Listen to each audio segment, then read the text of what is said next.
Forget frequently asked questions. Common sense, common knowledge, or Google. How about advice from a real genius? 95% of people in any profession are good enough to be qualified and licensed. 5% go above and beyond. They become very good at what they do, but only 0.1% are real geniuses. Richard Jacobs has made it his life's mission to find them for you. He hunts down and interviews geniuses in every field: sleep science, cancer, stem cells, ketogenic diets, and more. Here come the geniuses. This is the Finding Genius Podcast with Richard Jacobs. Hello, this is Richard Jacobs, Executive Director of the Finding Genius Foundation, also host of the Finding Genius Podcast. Today I have Timothy Hoellein. He's an associate professor at Loyola University. He's an aquatic ecologist. We're going to talk about what he calls the trash ecology. So, Tim, thanks for coming. How you doing? Hi. Yeah, I'm doing well. Good. Hanging in there with all of our inside work and being trapped in the office. Great. So, tell me, what is the trash ecology? What does that mean? Yeah, well, what we're interested in doing is really measuring the sources, the movement, and biological interactions of trash when it enters the environment, specifically when trash enters our rivers and lakes. Okay, and trash is predominantly what? Is it plastics? Is it fertilizers? Like, what is it? Yeah, when I say trash here, I'm really thinking about garbage, if that helps. So we're thinking about all of the synthetic material that we discard. So yes, it's plastic, it's rubber, it's metal, it's textiles. Whatever you can sort of see and observe on the ground or on the sidewalks or in parks that you might call trash, all of that refuse. Of the trash that finds its way into, rivers and streams, what is it made of? Is there a predominant part of it, or is it a huge mixture of things?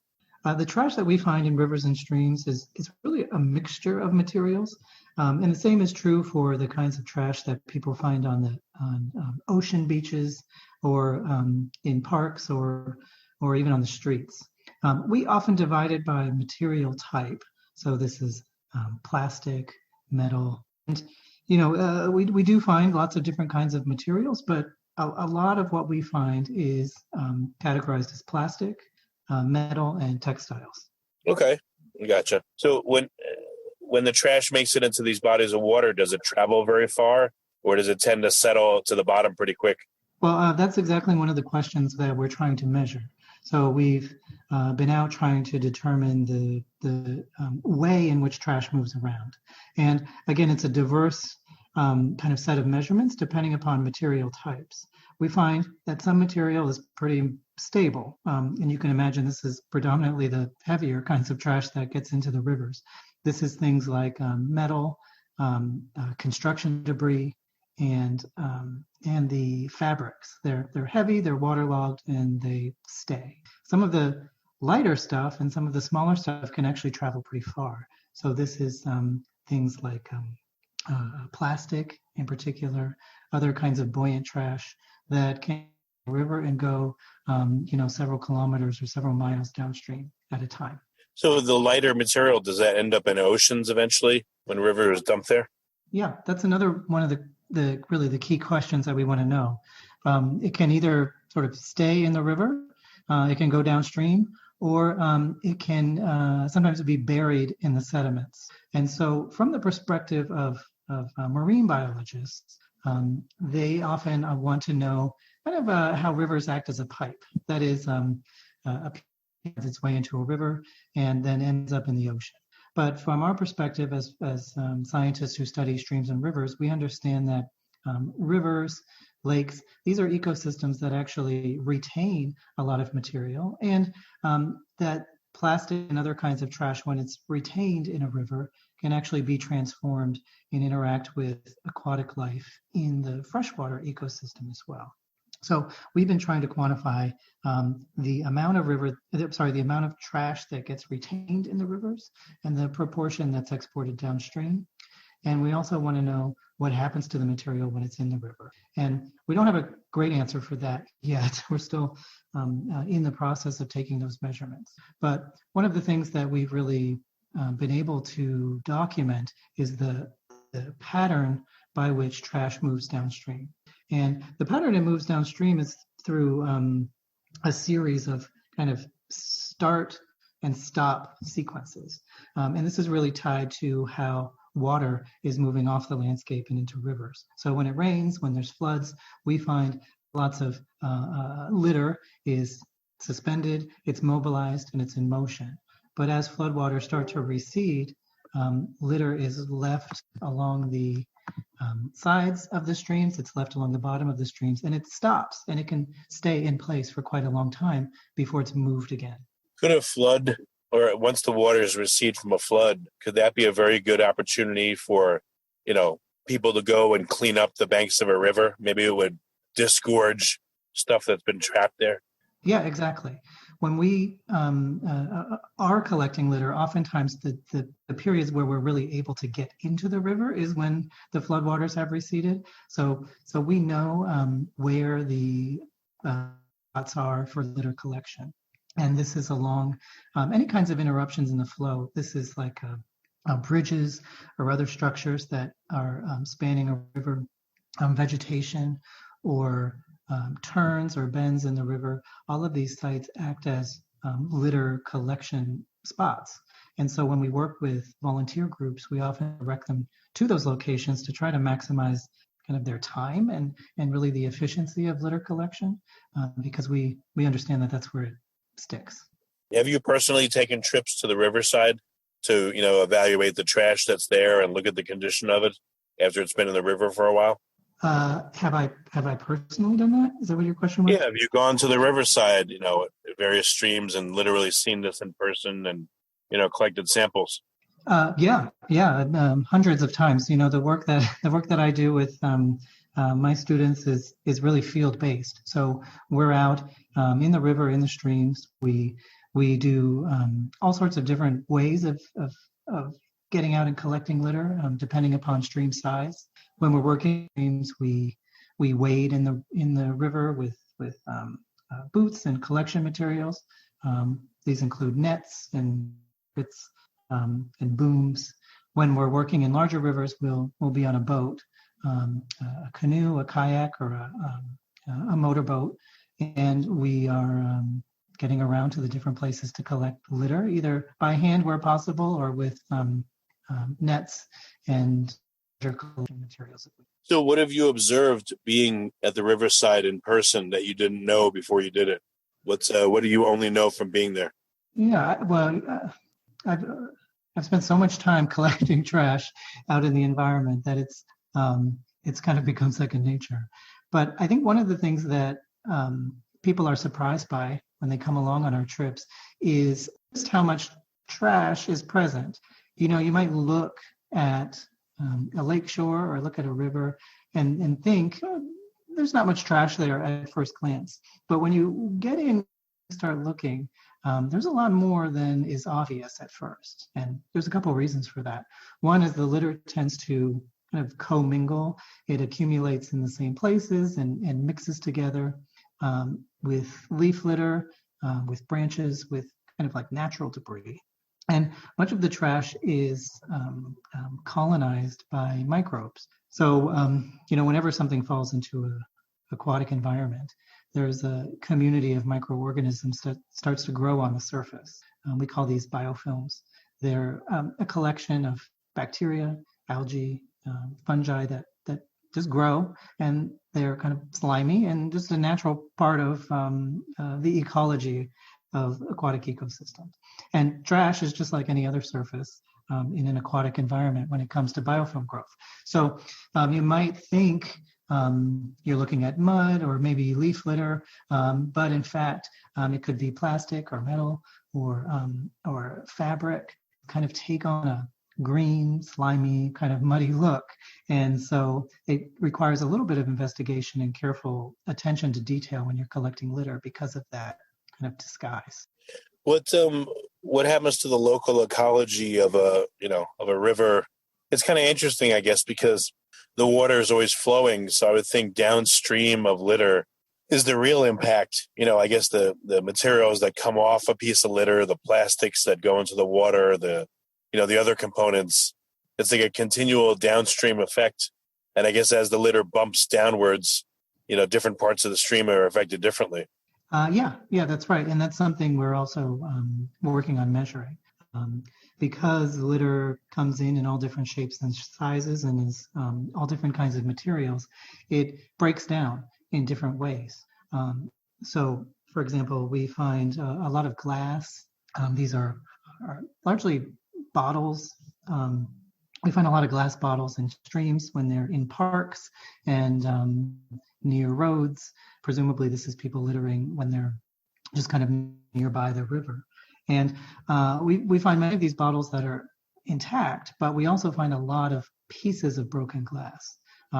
Obviously, the glass can be broken when it enters the stream, but also just as things kind of move around in a river, the glass breaks. And so we find lots of shards. But when it comes to biological interactions, we're not all that concerned about glass. Sure, someone might get cut or someone might get hurt if they encounter a piece of broken glass, but largely it's pretty inert, meaning there aren't a lot of chemicals associated with glass. There aren't really any animals that'll try to ingest it. By contrast, we find a lot of plastic in the rivers as well. And while plastic is made of lots of different kinds of chemicals and is relatively inert, plastic does break down over time. Plastic will tear, it will kind of shred, it becomes brittle as it is exposed to sunlight, and there is a little bit of biological breakdown, bacteria that can break down plastic. So plastic does break down into smaller pieces, and when plastic is very small and when it's colonized by biofilms, by the microorganisms that live on the surface, then we are concerned about how plastic might interact with living things in the environment. We have documented ingestion of these small plastic particles by fish and by invertebrates and birds. So once organisms are eating plastic, we're a little less certain what it might be doing to them.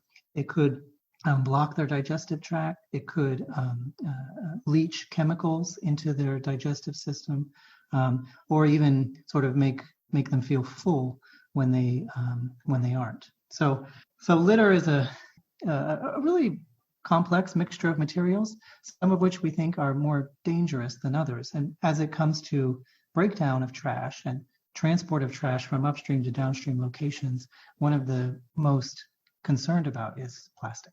Well, in terms of effluents, it seems like if you sample a stream at the bottom and you see a certain concentration, you can back your way up, maybe in increments of, let's say a mile or 100 miles, and you could see where the signal stops and then kind of triangulate where in a river, a certain contaminant might be and then take it out. Yeah. So what you're referring to in that case is like a point source. So this is where we try to identify a kind of discrete location where litter or any other pollutant is entering a river. And this is useful in some cases where we understand litter to be entering a river in kind of a concentrated fashion over a small geographic space. So one of those might be, for example, a wastewater treatment plant. So we've done some work in wastewater treatment plants where we've looked at litter that's coming into treatment plants, which includes raw sewage, but also it includes, at least in our area in Chicago, it includes street sewers as well. So we know there's trash, there's a lot of particles that get into the sewer system. Some of those enter the wastewater treatment plant. Some of those are removed in the wastewater treatment plant, but we do find that wastewater treatment plant effluent pipes are sources of small pieces of plastic to the river. And so we've done just what you're saying. Look at a river, look kind of along the length, sample, in this case, small pieces of plastic over multiple places and try to isolate the point source. And so that's been a fruitful approach to look for one source of microplastic or small plastic particles to the river.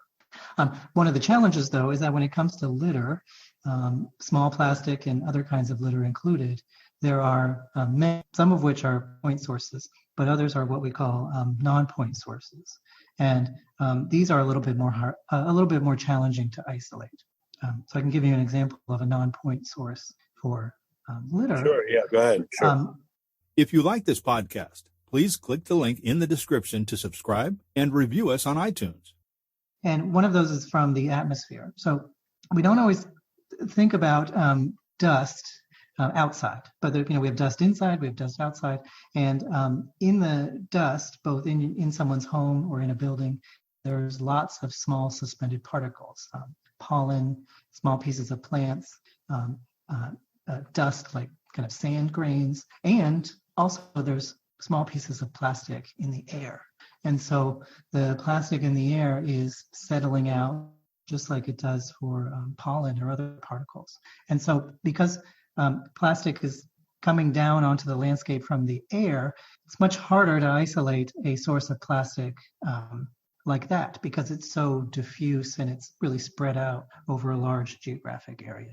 Is there a technology where you can cordon off part of the river temporarily so that the water will recede from that part? You can get to the bottom and, maybe take a piece of debris out, and then you open it back up and now the river flows normally again, like a partial dam system or partial diversion system. I don't know any technology like that other than an actual dam, that someone might be regulating for hydroelectric purposes. But when it comes to river ecology or ecologists out working in a river, we don't have access to that kind of sampling device. No. Is there any technology that can create a 3D rendering of the river, like a cross section of it, how deep it is and what it looks like, longitudinally along the length of a river? Has anyone been able to do that? Yes, yeah, that technology exists. So there are imaging devices. The one that people are probably familiar with is fish finders. If you know someone who's really into fish, they purchase these devices called fish finders, and they use sonar and other kinds of imaging to try to detect what's going on underwater. There's more sophisticated ones for mapping. If you would want to map the bottom of a river or understand how the flow, like the speed of the water is changing with depth. There certainly is a lot of equipment to take those measurements. So, what are you trying to get at then? Are you're trying to figure out what happens to trash once it's in a river? And then what? What would be an intervention strategy, or are you still not there yet? Is it more in the understanding phase?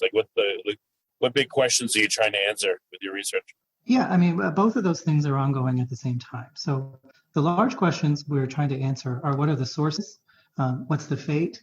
And what's the biological interactions of trash in these freshwater environments? And so our hope is that by understanding the sources, by understanding the fate and the way in which litter interacts with living things, we can come up with some ideas about how to mitigate or reduce the amount of litter that gets into the environment, understand which kinds of litter might be most dangerous for aquatic life, and then understand how we can prevent that litter from going into our oceans. So I feel like each of those components address our ultimate goal, which is really to contribute to solutions that make the environment cleaner and healthier.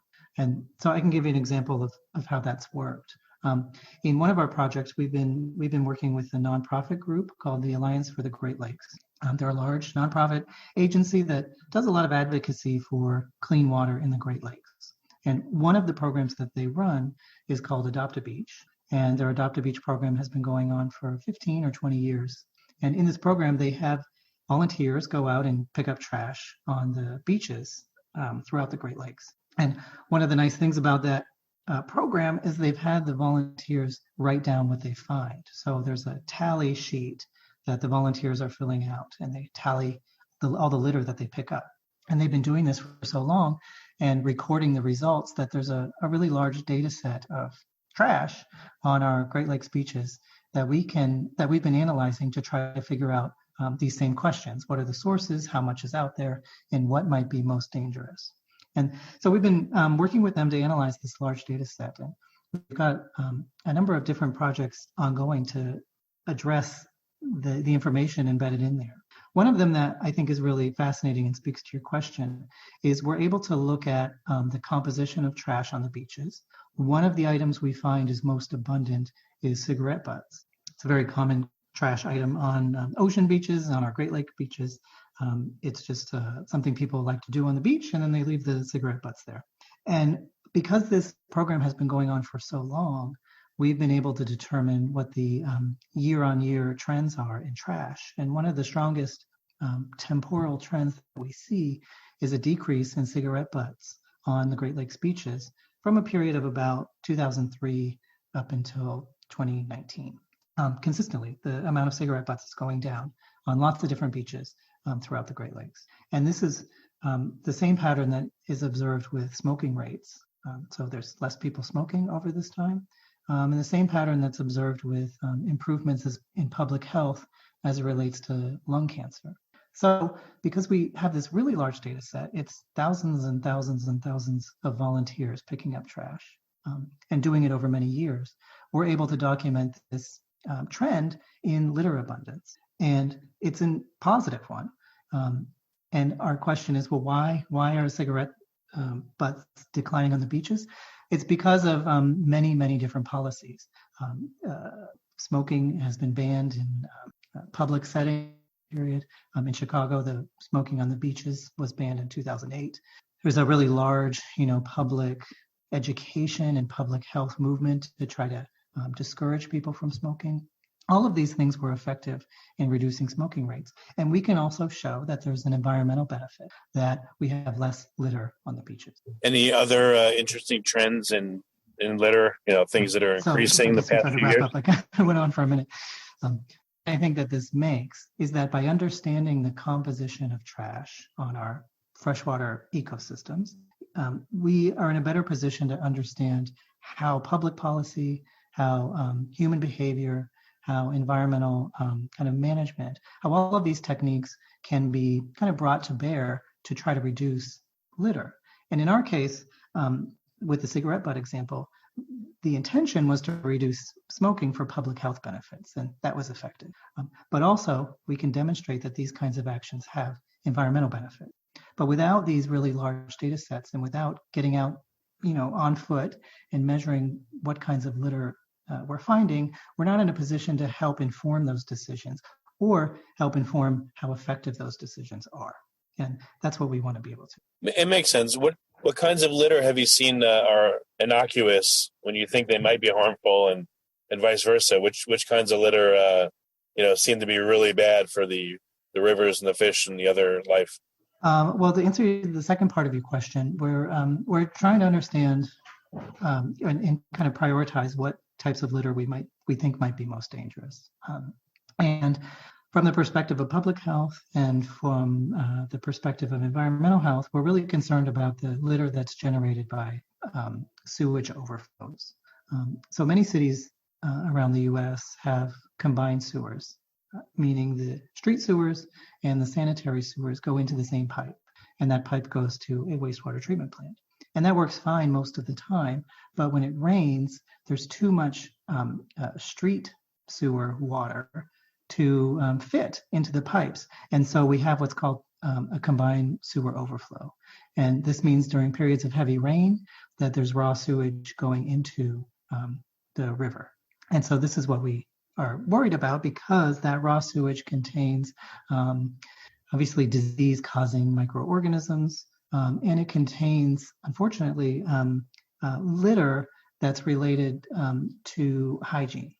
So in our case, in the Chicago River, we take these measurements repeatedly, and we have fairly regular combined sewer overflow events.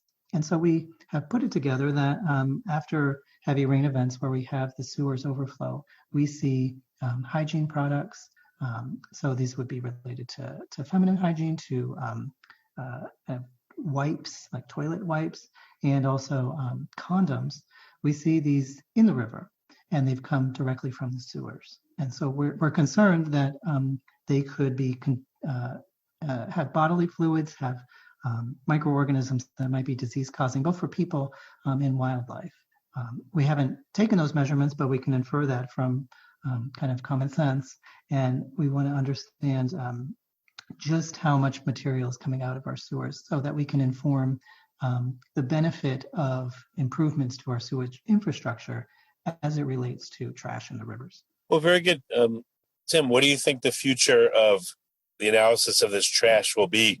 You said it'll help governments make more informed decisions. But where do you think this is going? Like, as this river surveillance increases and hopefully becomes more pervasive, what do you think it'll lead to? Well, ultimately, I hope that we lead to, or at least inform, any of the kinds of improvements that might be directly related to waste management and, in particular, plastic litter sources from urban environments. What we really want to be able to do is to have an understanding of what kinds of litter are in the rivers, and so that if there is a type of litter that we find that's really abundant, and there's a policy that comes along to change that litter, we're in a position to measure how effective that policy is. So, for example, in Chicago, as in many other cities, there's a lot of debate about single-use plastic. These are all the kinds of plastic, like plastic bags, styrofoam containers, cutlery, that are used as discarded. In many places, especially cities, there's bans in place on plastic bags, on styrofoam containers, and that kind of thing is in discussion in Chicago. So we've been measuring how much of that kind of litter is in our waterways. And I've met with some of the county commissioners that are kind of debating these policies to determine how effective they might be. And should those policies be passed, will it be in a position to directly measure their impact? And I think, with that kind of careful empirical approach, we can really make the best decisions and understand how effective our decisions are as it relates to public policy for plastic and also environmental health. Okay. Well, very good. Tim, thanks for coming on the podcast. And what's the best way people to find out more about your work? They can just search my name, Tim Hoellein. It's Hoellein. Plastic and rivers. There's a lot of people doing this work both in the U.S. and internationally. So happy to connect them with my work, with other people's work, if they're interested in understanding what we do. Well, very good. Thanks again for coming. I appreciate it. Yeah, thank you. If you like this podcast, please click the link in the description to subscribe and review us on iTunes. You've been listening to the Finding Genius podcast with Richard Jacobs. If you like what you hear, be sure to review and subscribe to the Finding Genius podcast on iTunes or wherever you listen to podcasts. And want to be smarter than everybody else? Become a premium member at findinggeniuspodcast.com. This podcast is for information only. No advice of any kind is being given. Any action you take or don't take as a result of listening is your sole responsibility. Consult professionals when advice is needed.